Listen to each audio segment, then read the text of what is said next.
saya akan menjelaskan tentang pengertian kutipan. Pengertian kutipan menurut para ahli memiliki kesamaan bahwa kutipan adalah pengambilan atau peminjaman kalimat, pendapat, atau gagasan dari sumber lain yang sudah terdokumentasikan untuk memperkuat argumen dalam sebuah karya tulis.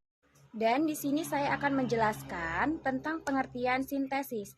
Sintesis adalah proses penggabungan atau paduan dari dua atau lebih elemen, ide, atau informasi yang ada sehingga menghasilkan suatu kesatuan baru yang selaras dan bermakna.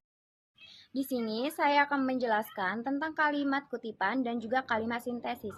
Kalimat sintesis menggabungkan informasi dari beberapa sumber untuk membentuk pemahaman baru atau argumen yang lebih komprehensif. Sementara itu kutipan adalah menyalin informasi persis dari sumbernya.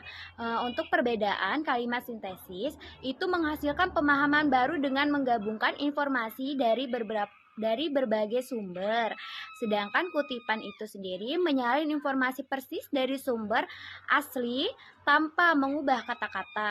Manfaat kutipan itu sendiri yaitu A. Menunjukkan kualitas ilmiah yang lebih tinggi, yang B. Menunjukkan kecermatan yang lebih akurat, yang C. Memudahkan penilaian penggunaan sumber dana, dan D. Memudahkan perbedaan data pustaka dan ketergantungan tambahan, yang E. Mencegah pengulangan penulisan data pustaka, yang F. Meningkatkan estetika penulisan, yang G. Memudahkan peninjauan kembali penggunaan referensi, dan memudahkan penyutingan naskah yang terkait dengan data pustaka.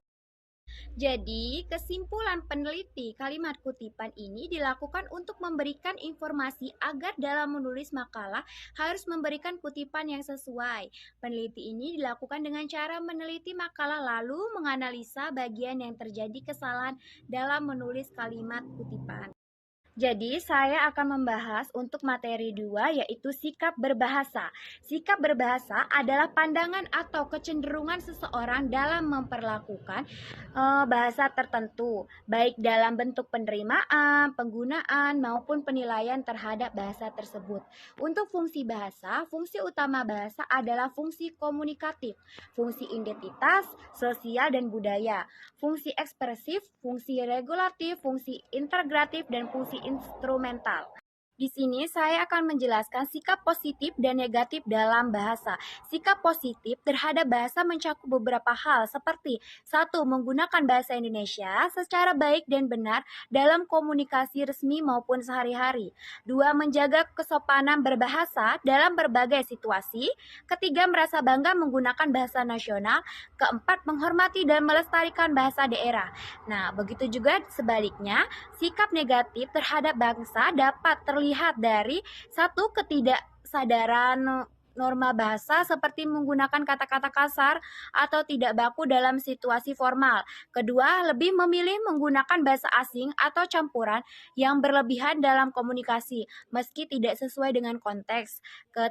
Menganggap bahasa Indonesia kurang modern atau ketinggalan zaman.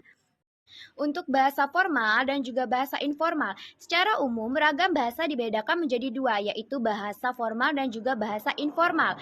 Bahasa formal digunakan dalam situasi resmi atau akademik, seperti dalam surat menyurat, dinas, pidato, seminar, diskusi ilmiah, maupun dokumen hukum. Sementara itu, bahasa informal digunakan dalam situasi santai atau akrab, seperti percakapan dengan teman, keluarga, atau dalam konteks non-resmi.